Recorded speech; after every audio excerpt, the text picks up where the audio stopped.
ये जो अमेरिका का चेहरा आज आपको दिखाई देता है, ये अमेरिका 10 करोड़ रेड इंडियन की लाश पर खड़ा हुआ एक देश है। कितने हैवानियत वाले लोग होंगे, कितने नराधम किस्म के लोग होंगे जो सबसे पहले गए अमेरिका को बसाने के लिए, उसका एक अंदाजा आपको लग सकता है। और आज स्थिति क्या है कि जो अमेरिका की मूल प्रजा है, जिनको रेड इंडियंस कहते हैं, उनकी संख्या मात्र 65,000 रह गई है। 10 करोड़ लोगों को मौत के घाट उतारने वाले लोग आज हमको सिखाते हैं कि हिंदुस्तान में ह्यूमन राइट्स की स्थिति बहुत खराब है।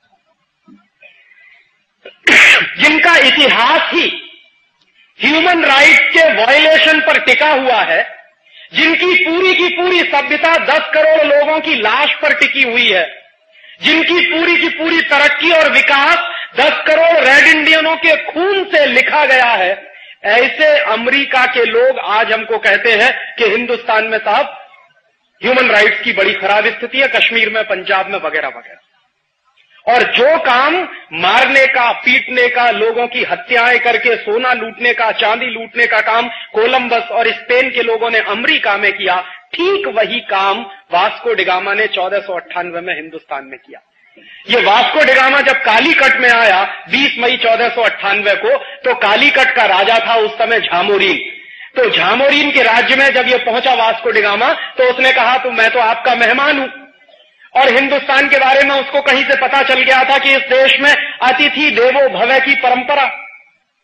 तो झामोरीन ने, बेचारे ने, ये अतिथि है ऐसा मान के उसका स्वागत किया। वास्को डिगामा ने कहा कि मुझे आपके राज्य में रहने के लिए कुछ जगह चाहिए, आप मुझे रहने की इजाजत दे दो, परमिशन दे दो। झामोरीन बेचारा सीधा साधा आदमी था, उसने कालीकट में वास्को डिगामा को रहने की इजाजत दे दी। जिस वास्को डिगामा ने झामोरीन के राजा को अतिथि बनाया, उसका आतिथ्य ग्रहण किया, उसके यहां रहना शुरू किया, उसी झामोरीन की वास्को डिगामा ने हत्या कराई। और हत्या करा के खुद वास्को डिगामा कालीकट का मालिक बना।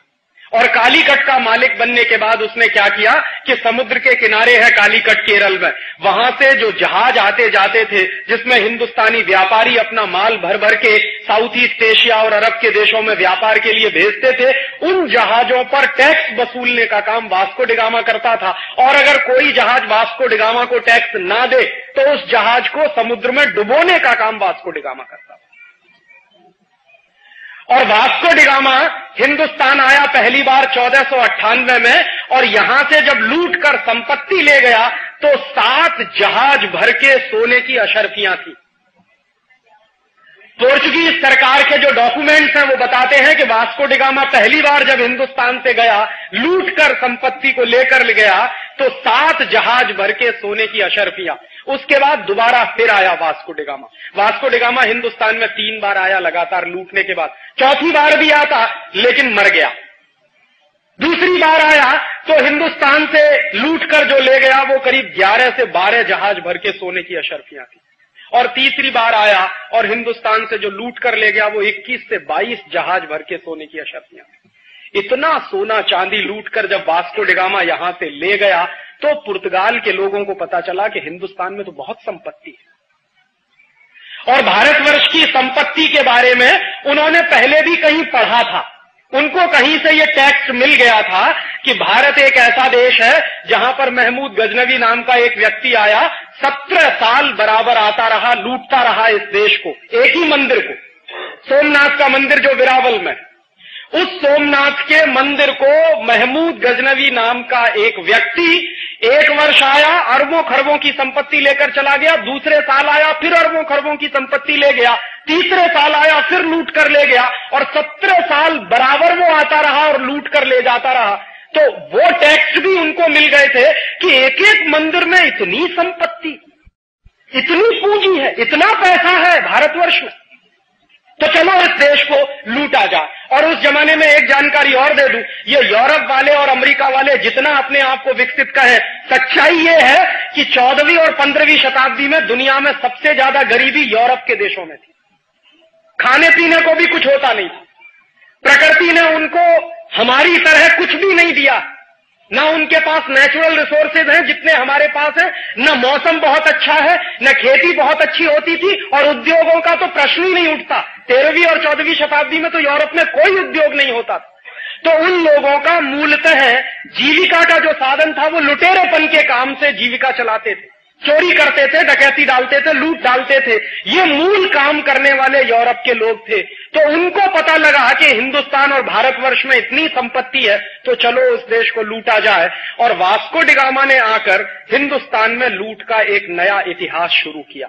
उसके पहले भी लूट चली हमारी, महमूद गजनवी जैसे लोग हमको लूटते रहे, लेकिन वास्को डी गामा ने आकर लूट को जिस तरह से केंद्रित किया और ऑर्गेनाइज किया, वो समझने की जरूरत है।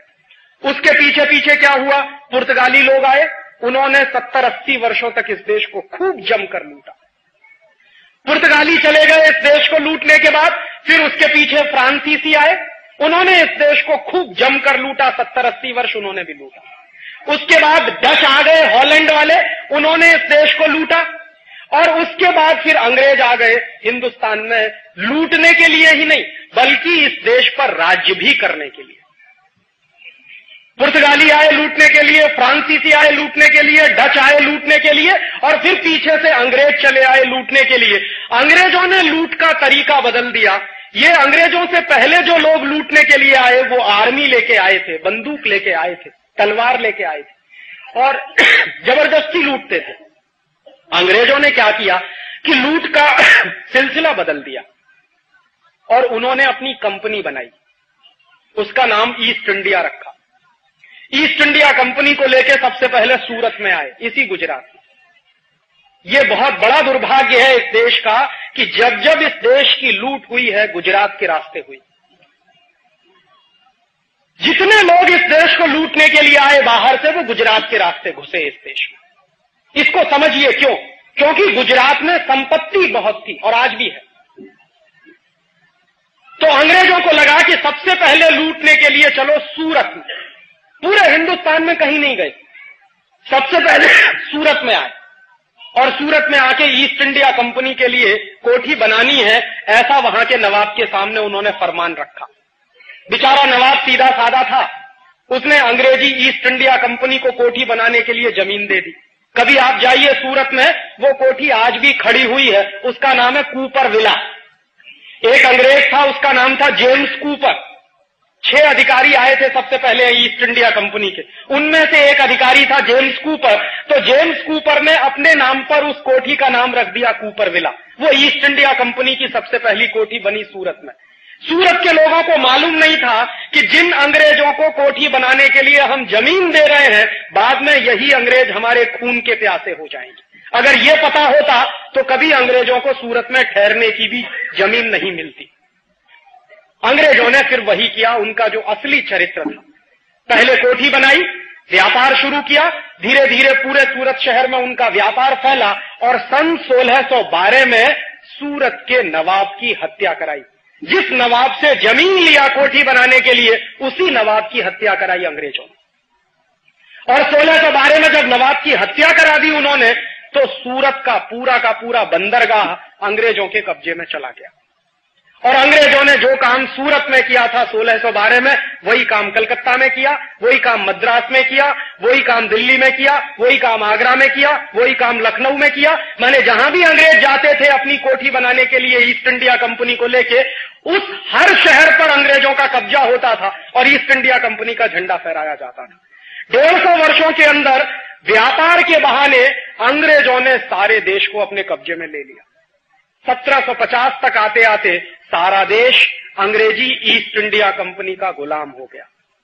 किसी को नहीं मालूम था कि जिस ईस्ट इंडिया कंपनी को हम व्यापार के लिए छूट दे रहे हैं, जिन अंग्रेजों को हम व्यापार के लिए जमीन दे रहे हैं, जिन अंग्रेजों को व्यापार के लिए हिंदुस्तान में हम बुला के ला रहे हैं, वही अंग्रेज इस देश के मालिक हो जाएंगे, ऐसा किसी को अंदाजा नहीं था। अगर ये अंदाजा होता तो शायद कभी उनको छूट न मिलती।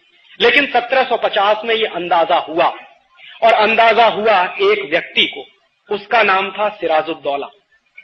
बंगाल का नवाब था। तो बंगाल का नवाब था सिराजुद्दौला, उसको ये अंदाजा हो गया कि अंग्रेज इस देश